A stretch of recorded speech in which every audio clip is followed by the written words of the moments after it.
पुण्याईचा लेखाजोगा हा विषय घेतलेला आहे. मी पुण्याईच म्हटलं, पापाचा विषय नाही घेतला. बरोबर आहे ना? कशाला ते पापाबद्दल बोला. पण पुण्य बोलता बोलता ते पाप आपोआप निघणारच आहे बाहेर.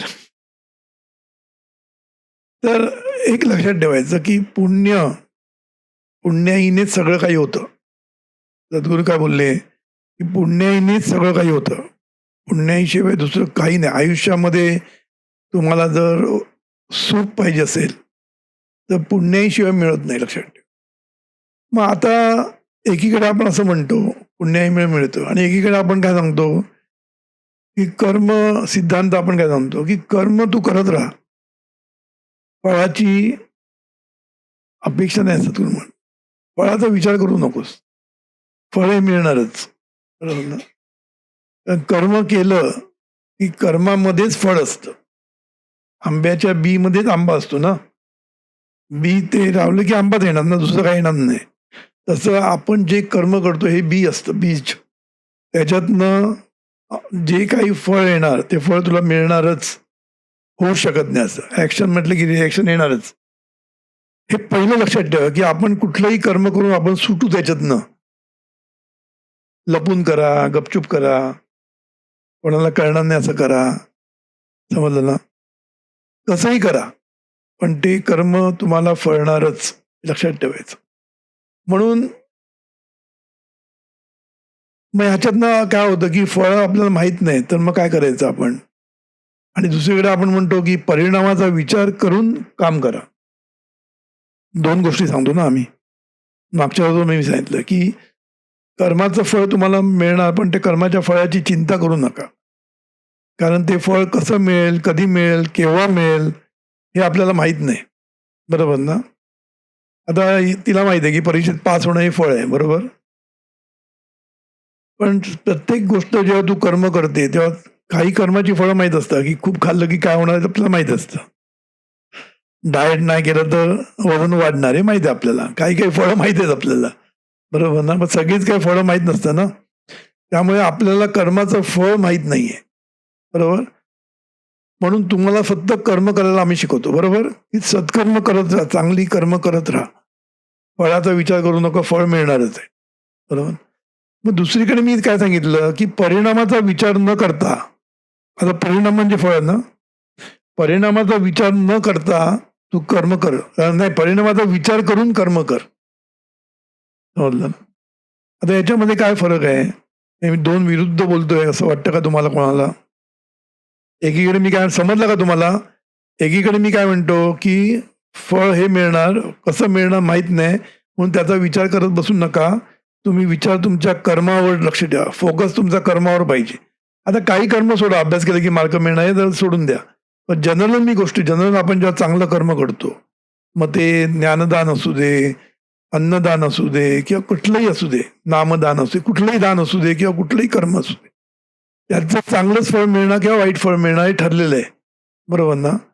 मग आपण एकीकडे म्हणतो की परिणामाचा विचार कर आणि कर्म करत राहा. परिणाम म्हणजे फळ झालं ना. मग असं दोन तुम्हाला विरुद्ध वाटतं की चुकीचं वाटतं? काय वाटतं? परिणाम म्हणजे सुख किंवा दुःख. बरोबर की नाही? हा परिणाम आहे. तो सुख कशा पद्धतीने मिळेल याचा विचार नको करायला आपल्याला. कळतं मी काय म्हणतो? म्हणजे आपण एखादा दुष्कर्म करतो तेव्हा तुम्हाला परिणाम आपल्याला दुःख मिळणार आहे. मग ते कसं मिळेल माहित नाही मला. मी आज कोणाला छळलं तर असं नाही की मला तीच बाई किंवा तोच माणूस येऊन छळणार आहे, असं नाहीये ना. कुठूनही मला छळेल किंवा माझं काहीतरी नुकसान होईल आयुष्यामध्ये, ते दुःख तुला कुठल्याही पद्धतीने मिळणार आहे, लक्षात ठेवायचं. ती पद्धत ही आपल्याला माहित नसते, म्हणून तर त्याला कॉस्मिक कॅल्क्युलेशन म्हटलेलं आहे. कॉस्मिक कॅल्क्युलेशन हे सगळं गुह्य आहे सगळं. समजलं ना? कर्माची गती गहन म्हटली ना, गहन आहे म्हणजे काय? आपल्याला त्याची गती माहित नाही, ते काय होणार आहे पुढे परिणाम, ती गती कुठे जाणार आहे आपल्याला माहित नाहीये. पण एक गोष्ट आपल्याला चांगली माहिती आहे की तू जर चांगलं कर्म केलंस तर तुला सुख मिळणार. शेवटी आपल्याला सुखच पाहिजे ना. आता सुख कुठल्या पद्धतीने मिळणार? जावई चांगला मिळू शकतो, प्रमोशन मिळू शकतं, काहीही आयुष्यामध्ये होऊ शकतं. पास होऊ शकतं, नोकरी वाचू शकते, नोकरी मिळू शकते. कुठल्या पद्धतीने तुम्हाला सुख मिळेल हे आपल्याला माहित नाही. म्हणून त्याचा विचार करायचा नाही आपल्याला. कारण त्याचा विचार करत बसलं ना, आपण कसा विचार करतो, आपल्याला जे पाहिजे त्याचा विचार करत बसतो. म्हणजे मी आज जॉब केला, मला उद्या प्रमोशन मिळालं पाहिजे. तसा विचार करू नका. तुला काय पाहिजे? सुख पाहिजे ना? मग ते प्रमोशन मिळेल, नाहीतर तुला दुसरीकडे जॉब मिळेल, काहीतरी होईल. बरोबर की नाही? किंवा तुझ्या नवऱ्याला प्रमोशन मिळेल, नवऱ्याकडनं घरात पैसा येऊ शकतो. काही येऊन तुला तुझी तर बरोबर होणार आहे. हो की नाही? म्हणून आपल्याला फक्त एकाच गोष्टीवर लक्ष ठेवायचंय. काय? कर्म करताना सावध राहायचंय. या कर्माचा परिणाम मी जर सत्कर्म करतोय की नाही एवढंच बघायचंय. मी दुष्कर्म करतो असेल तर लक्ष ठेवायचं की हे होता कामा नये माझ्याकडनं. कारण त्याचे परिणाम हे दुःख भोगायलाच लागणार तुम्हाला. हा एक महत्वाचं कर्माचं मी सांगितलं. कर्म कसं करायचं? परिणामाचा विचार करायचा. परिणामाचा विचार करायचा म्हणजे काय? काही काही वेळेला आपल्याला माहित असतं आपण हे करतो त्याचा परिणाम वाईट होणारच आहे. आपल्याला माहित आहे. मग ते करताना विचार करून काम करा. समजलं ना? अभ्यास नाही केला, परीक्षेत नापास होणार हे माहिती आहे आपल्याला. मग अभ्यास करायला लाग. समजलं ना? आज साधी गोष्ट झाली. पण एरवी सुद्धा आपण समजा एखाद्या माणसाला दुःख देत असू, तर ते दुःख देताना विचार करा की तुला मजा वाटते आता. दुःख देताना खूप मजा येते. कशी पण त्याची जिरवली, कसं त्याला हे केलं, कसं त्याला हे केलं. खूप आनंद मिळवतो त्याच्यातनं तो. समजलं ना? पण ते करताना तुम्हाला एक लक्षात ठेवायला पाहिजे की हा आनंद कायम नाही मिळणार आहे तुला. हे जे काही तू करतोयस ना याचं तुम्हाला दुःख तुम्हाला आयुष्यामध्ये मिळणार आहे. समजलं ना? आणि दुसरी गोष्ट एक महत्वाची असते काय माहितीये कर्म करताना आहे ना की अहंकार रहित कर्म व्हायला पाहिजे. सत्कर्म सुद्धा दुष्कर्म तर प्रश्नच नाही. दुष्कर्म तर होताच कामा नये आपल्याकडनं. चुकून सुद्धा होता कामा नये. लक्षात ठेव. चुकून झालं आपल्याला न कळत झालं गोष्ट वेगळी. कळलं ना? चुकून माझा पाय लागला हिला. हे मी काय चुकून झाला मुद्दाम नाही मारलं ना. मी काय लाथ नाही मारली ना. लाथ मारली तर तू मुद्दाम केलं ना. पण तू चुकून लागलं तर हे नाही ना. कधी कधी पाय पडतो कोणाच्या अंगावर. नकळत काय गोष्ट झाली तर त्याची प्रॉब्लेम नाही तुम्हाला लक्षात ठेव. पण जेव्हा तुम्ही कळत चांगलं कळून याला धडा शिकवण्यासाठी जेव्हा तुम्ही करता ना तेव्हा धडा तुम्हीच शिकता. हे लक्षात ठेवायचं. कोणालाही धडा शिकवायला जाऊ नका. जेव्हा ज्याला धडा शिकवायला झाला ना तुम्हाला धडा पण मिळेल बरोबर. म्हणलं ना? म्हणून कर्म करताना अहंकार असता कामा नये. सत्कर्म करताना पण. दुष्कर्म तर प्रश्नच मिटला. दुष्कर्म करायचंच नाही आपल्याला. दुष्कर्माचा पण काही लोकांना अहंकार असतो. समजलं ना? म्हणून सद्गुरू एकीकडे सद्गुरूंनी त्रिसूत्रीमध्ये म्हटलेलं आहे. त्रिसूत्री तुम्ही ऐका सद्गुरूंची. त्यांनी डिटेलमध्ये सगळं वर्णन केलेलं आहे. तर हे जेव्हा आपण एखादं कर्म करतो ना त्या कर्माचं जेव्हा चांगलं असतं ते कर्म तेव्हा सुद्धा आपल्याला अहंकार होत जातो. आपण एखादं चांगलं कर्म केलं तर. चांगल्या कर्माचा पण अहंकार येतो. जे लोक दान करतात त्यांना दानाचा पण अहंकार येतो. जे लोक ज्ञान देतात त्यांना ज्ञानाचा अहंकार येतो. ज्यांच्याकडे पैसा आहे त्यांना पैशाचा अहंकार येतो. सत्ता आहे त्यांना सत्तेचा अहंकार येतो. म्हणून हा अहंकार पुण्य खातो हे सद्गुरूंचं काय म्हणतात त्याला अमृत तुषार आहे. बरोबर ना? म्हणून कर्म करताना अहंकार रहित केलं की तुम्ही पुण्य केलं तुमचं. मग तुम्हाला असं वाटेल की मी इतकं काम चांगलं करतोय, मी इतकं चांगलं कार्य करतोय. पण या कार्यामध्ये तुमचा अहंकार आला की त्या कार्याचं ही किंमत कमी होऊन जाते. हे लक्षात ठेवा. मग तुम्ही कितीही चांगलं काम करा. मी ग्रंथदिंडी केली 2,00,000 ग्रंथदिंडी केली. याच्यामध्ये तुम्हाला जर अहंकार त्याच्यामध्ये आला तर त्याची पुण्य कमी झालं म्हणून लक्षात ठेवायचं. पुण्य खातो म्हणजे काय? पुण्य कमी होतं. जे मिळायला पाहिजे होतं पुण्य तेवढं मिळत नाही. हा विषय मी मुद्दाम काय म्हणतो लोकांना मला प्रश्न विचारतात पुण्य खातं कसं? पुण्य मिळवतो आपण. हो की नाही? पुण्य खाईल कसं? म्हणजे पाप मिळेल ना. पुण्य खायला असं म्हणण्याचे पाप मिळेल असं म्हणायला पाहिजे ना. पुण्य खातं कसं असं म्हणणं ना. अहंकार पुण्य कसा करतो? अहंकार पाप देईल असं म्हणा ना. पण अहंकार पुण्य खातो याचा अर्थ नीट समजून घ्या. अहंकार पुण्य खातो कारण अहंकाराने केलेलं कार्य, अहंकाराने केलेलं सत्कर्म जेव्हा तू करतो तेव्हा तुला जेवढं पुण्य मिळालं पाहिजे होतं तेवढं मिळत नाही. कर्म करताना खूप सावध राहा. जरा ज्ञान आलं, जरा जरा सत्ता आली, जरा पैसा आला, जरा कीर्ती मिळायला लागली, की माणूस बिघडलाच म्हणून समजा. माणूस बिघडतोच.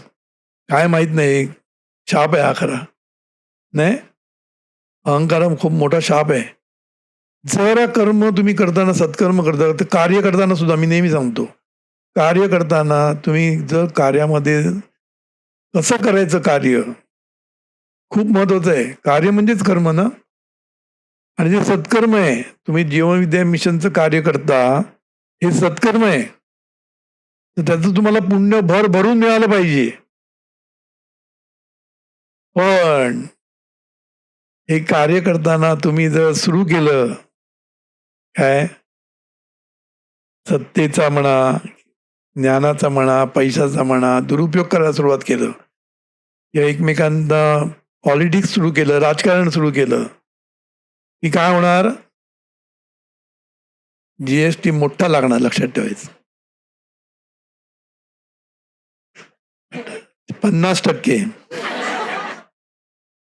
हा कायदा खूप मोठा आहे.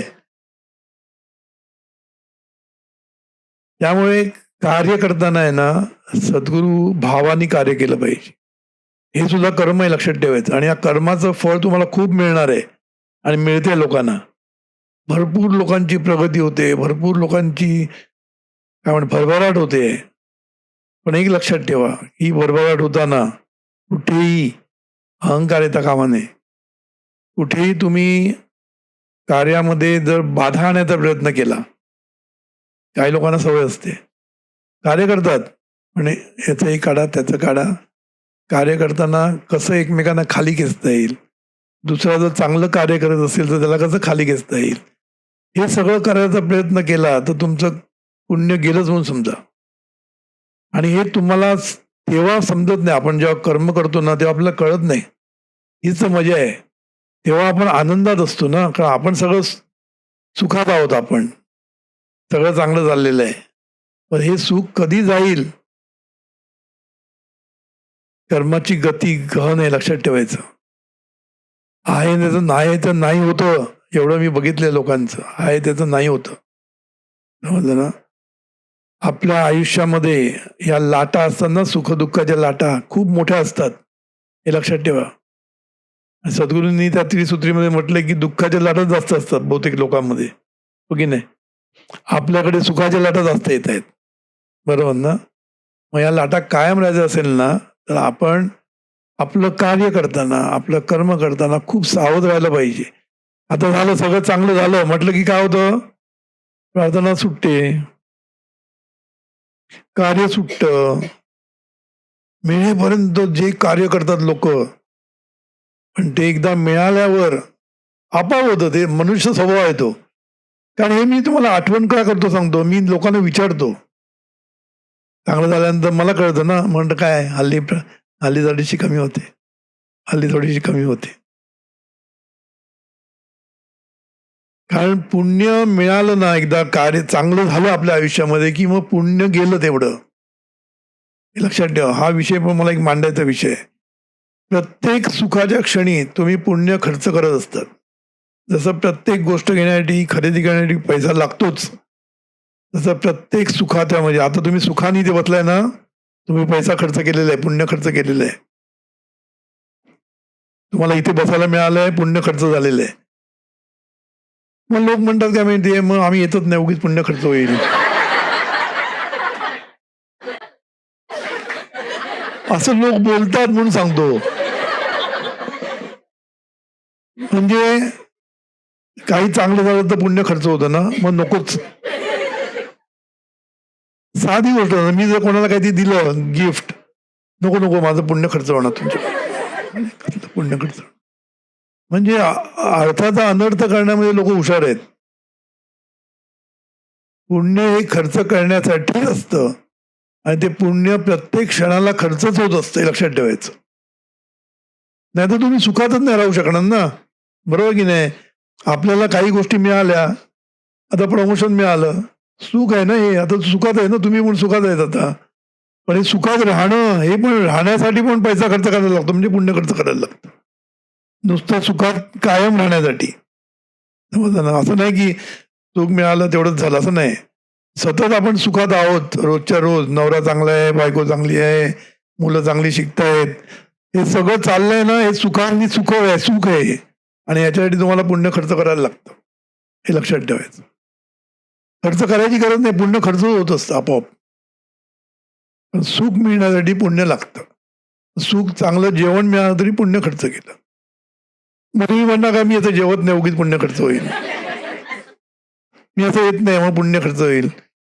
दादांना भेटलं तर पुण्य खर्च होईल. असं बोलण्यात काही अर्थ नसतो. समजलं ना? तेव्हा पुण्य हे खर्च करण्यासाठीच आहे हे लक्षात ठेवायचं पहिल्यांदा. मग करायचं काय? पुण्य कमवत राहायचं. बरोबर की नाही? आता तिने सांगितलं. आता माझं एवढं वय झालं, जास्त नाही झालं तुमचं. आता काय नोकरी केली ती हरकत नाही, सगळं चांगलं झालेलं आहे. मुलीचं लग्न झालंय, सगळं झालेलं आहे. बरोबर ना? असं म्हणू शकते ना ती. पण का आपण का पैसा कमवत राहतो? नुसतं घरी बसण्याचे पैसा कमवले ना, येऊ दे ना. पैसा आलेला वाईट नसतो कधीच. पैसा हा आपल्याला उपयोगीच पडत असतो आयुष्यभर. नाहीतर आपल्या मुलांना उपयोगी पडेल ना. पण नुसतं घरी बसण्याचे कमवायची जर ताकद असेल तर का नाही कमवायची? हो की नाही? ह्या उद्देशाने आपण कमवत असतो ना, तसं पुण्याईसाठी कुठली नोकरी करायला लागत नाही. पुण्य हे घर बसल्या हे गाणं आहे ना, सुख म्हणजे नक्की काय असतं? काय पुण्य असलं की ते घर बसल्या मिळतं असं. ते चुकीचं वाक्य आहे. पुण्य घर बसल्याच मिळतं, पण कर्म करून. म्हणून काही लोक म्हणते आम्हाला नोकरी नाही, काय नाही, आम्ही काय करायचं? प्रार्थना म्हणायची. सत्कर्म करायला आपल्याकडे भरपूर सद्गुण दिलेले आहे. कार्य करायचं. मी बघितले जरा काय चांगलं झालं आयुष्यामध्ये की माणसं कार्यामधनं सुद्धा लांब व्हायला लागतात. कार्य कमी कमी करायला लागतं. झालं आता काय? जरा आराम करूया. म्हणून एक लक्षात ठेवायचं, कार्य आयुष्यभर करायचंय. कार्य करायचं म्हणजे कुठे धावाधाव पण करायची अशी गरज नाही. ज्याला फॅकल्टी होते फॅकल्टी, सगळे काय फॅकल्टी होऊ शकतात? सगळे काय प्रवचन करू शकतात? नकोच आहे सगळे प्रवचनकार, भरपूर झालेले आहेत. जो उठला सुटला प्रवचन करतोय.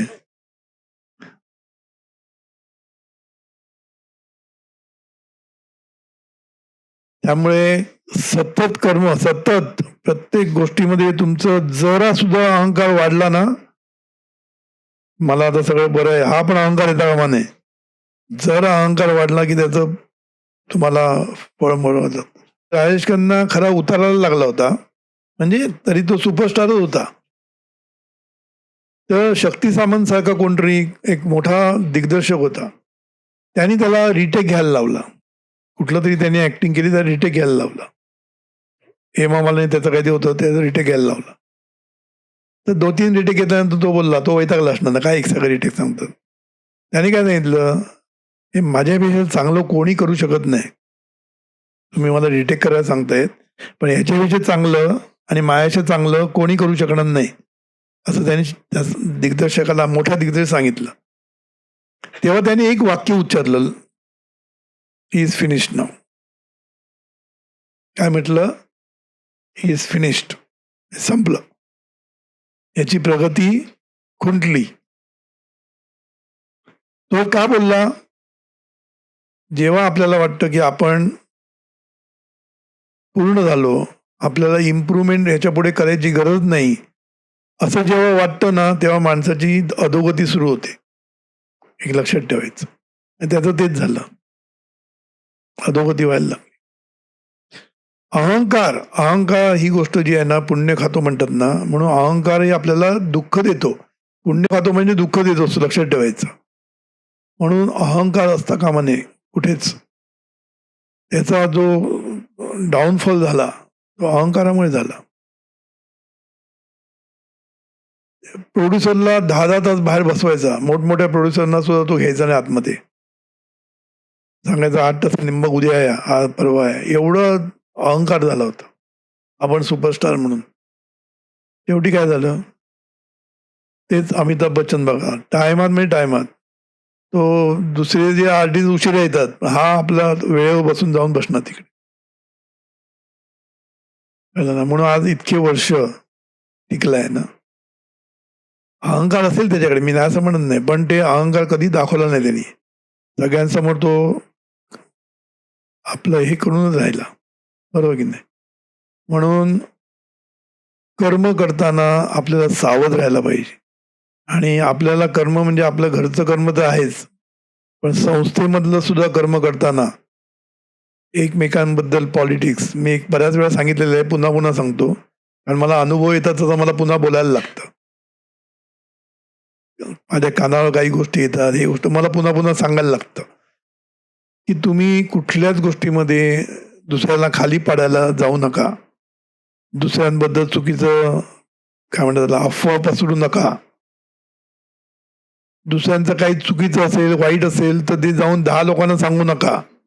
कोणीतरी काहीतरी पाठवतो, ते तू दुसऱ्यांना पाठवतो, तो तिसऱ्यांना पाठवतो. अशा रीतीने त्याचं नाव आपण खराब करून टाकतो त्या माणसाचं. म्हणजे तो माणूस कसा म्हणजे पूर्ण त्याच्यातनं काय म्हणतात, सर्वनाश होऊन तो कार्यामधनं बाहेर कसा जाईल हे बघतात. खूप मोठं पाप आहे, लक्षात ठेवा. त्यांनी केलं असेल काहीतरी, त्याचं कर्म त्याच्याकडे ना, तुम्ही कशाला दुष्कर्म करताय? त्यांनी चुकीचं कर्म केलं असेल तर त्याला आपण बोलूया, आपण त्याचा जबाब घेऊ, काय बाबा काय आहे प्रॉब्लेम, काय आहे सॉल्व्ह करूया.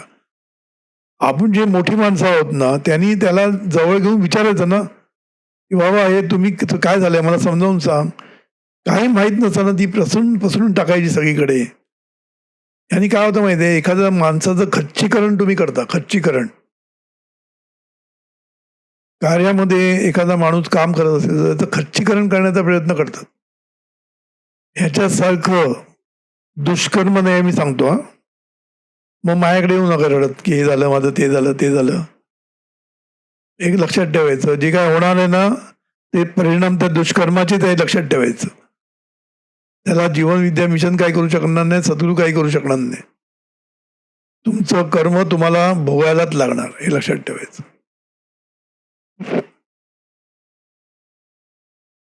चुकतो, मी एक सांगतो, कार्य करताना सगळेजण चुकणार. कोणी काय असं काय वरतून पडलेलं नाही ना. कारण कार्य करताना कोणी चूक झालं, त्याला जवळ घेऊन प्रॉब्लेम सॉल्व्ह करायचा, त्याला समजावून सांगायचं, एवढं आपण करू शकतो ना. ती चूक 10 लोकांना सांगून किंवा त्याचं खच्चीकरण कसं करायचं, हा शब्द बरोबर आहे. एखाद्या कार्यकर्त्याचं जरा तो पुढे यायला लागला, की त्याचं खच्चीकरण कसं करायचं, हे पॉलिटिक्स कंपनीत चालतं. इथं नको आपल्याला ते. समजलं ना? याचा अर्थ सगळे करतात असं मी म्हणत नाही. पण जे कोणी करतात, त्यांनी हे थांबवलं पाहिजे. किंवा तुम्हाला वाटणार, की मी काय केलं? मी फक्त फॉरवर्ड केलं. असं मग वाटायची शक्यता आहे ना. एखादी गोष्ट कळली, तुम्ही फॉरवर्ड केली म्हणजे दुसऱ्यांना सांगितली म्हणजे काय ते दुष्कर्मच आहे. तुम्हाला माहिती आहे का ते बरोबर आहे का? आपल्याला माहित नाही ना काय आहे ते. आपण ती माहिती घेतली पाहिजे ना पहिल्यांदा. म्हणजे गरज असेल, तुम्हाला गरज नाही द्यायची. पण हा एखादा कार्यकर्ता असेल तर आम्हाला गरज असते ना, की त्या कार्यकर्त्याचं काय चुकलंय बघण्याची. कारण तो आपला कार्यकर्ता आहे, आपलं नाव आहे तिथे. त्यांनी काय चूक केली मोठी तर ते दिव्य जीवनविद्या मिशनला लागू होते ना. अरे जीवनविद्येची माणसं अशी आहेत. शेवटी आपल्यावर येतं ते सगळं. म्हणून त्याचं नाव सगळीकडे बदनाम करून टाकणं, हे खूप मोठं दुष्कर्म आहे. त्यांनी त्याचं कर्म करू दे, काय असेल ते त्याचं ते बघूया आपण काय असेल ते. पण आपण ते कशाला फॉरवर्ड करत जायचं प्रत्येकाला. शांत राहा ना. काय करायचं ते ट्रस्टीजना म्हणा, कोणाला ती सांगून त्याच्यावर सॉल्युशन काढायचं ना आपण. मुख्य म्हणजे खरं की खोटं आपल्याला माहित नाही ना. कित्येक वेळा खोटं असतं बऱ्याचशा गोष्टी. कोणी कोणावर आरोप करतो, खोटं पण असू शकतं ना. खरं असू दे, खोटं असू दे, आपण हे दुष्कर्म नाही करायचं. मला सांगायचा मुद्दा आहे, कोणी काय चूक केली असेल तर आपण काय त्याच्यावर घोडचूक करा आणखीन. त्याला अहंकार आला, की आता मला पुढे काय शिकायचं नाही. मी पोचलो. पोचलो म्हटलं की तो पोचलाच समजायचं. समजलं ना? तेव्हा एक लक्षात ठेवायचं.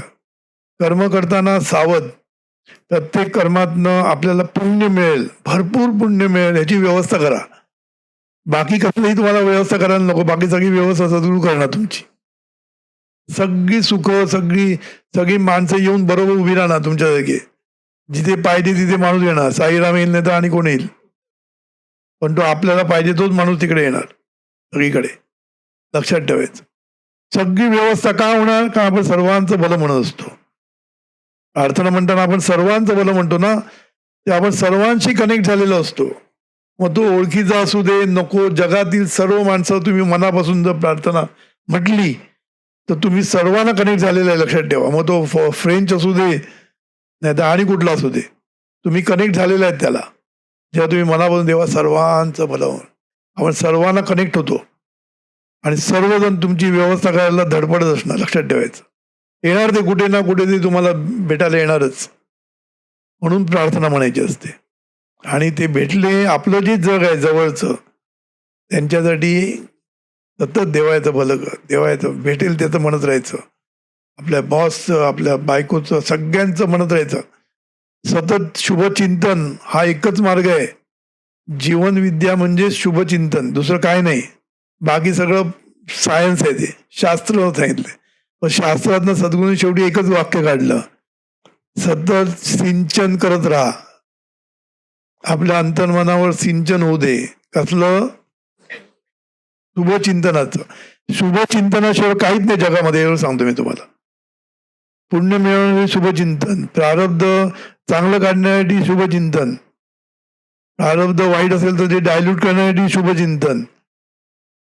सगळीकडे सद्गुरूंनी शुभचिंतन एक सोल्युशन दिलेलं आहे.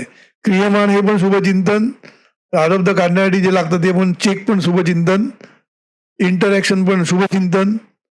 सगळीकडे शुभचिंतनाशिवाय सद्गुरूंनी काहीच सांगितलं नाहीये. म्हणून जीवनविद्या म्हणजे काही नाही, एक शुभचिंतन.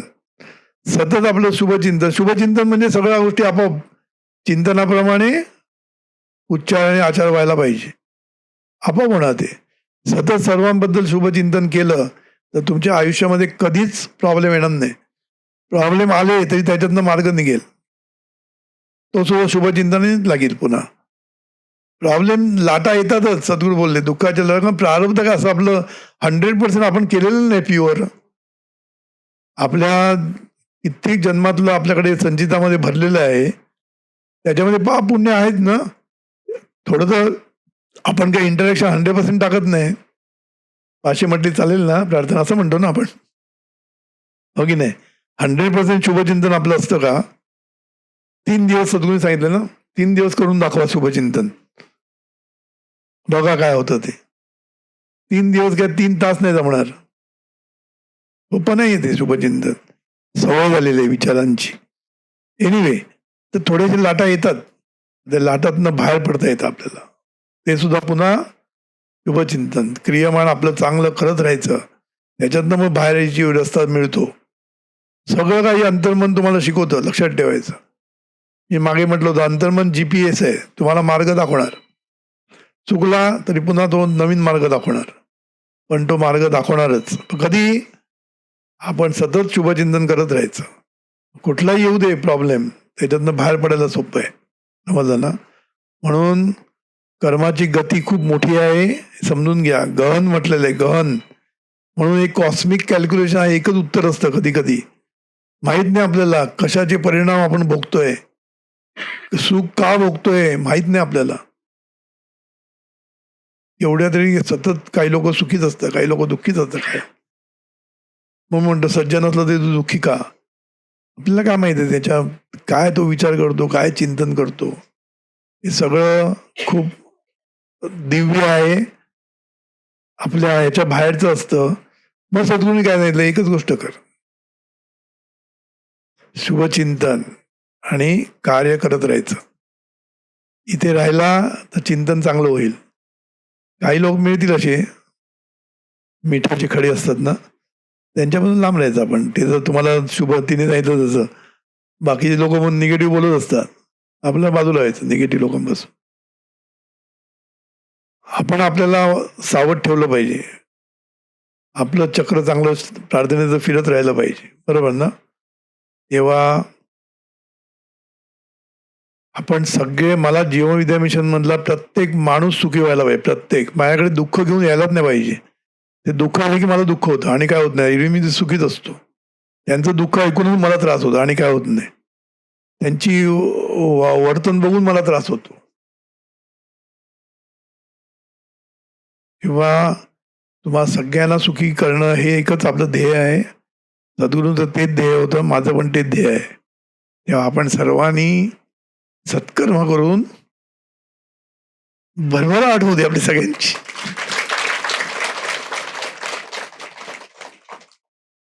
हे ईश्वरा सर्वांना चांगली बुद्धी दे, आरोग्य दे, सर्वांना सुखात आनंदात ऐश्वर्यात दे, सर्वांचं भलं कर, कल्याण कर, रक्षण कर आणि तुझे गोड नाम मुखात अखंड राह. सद्गुरू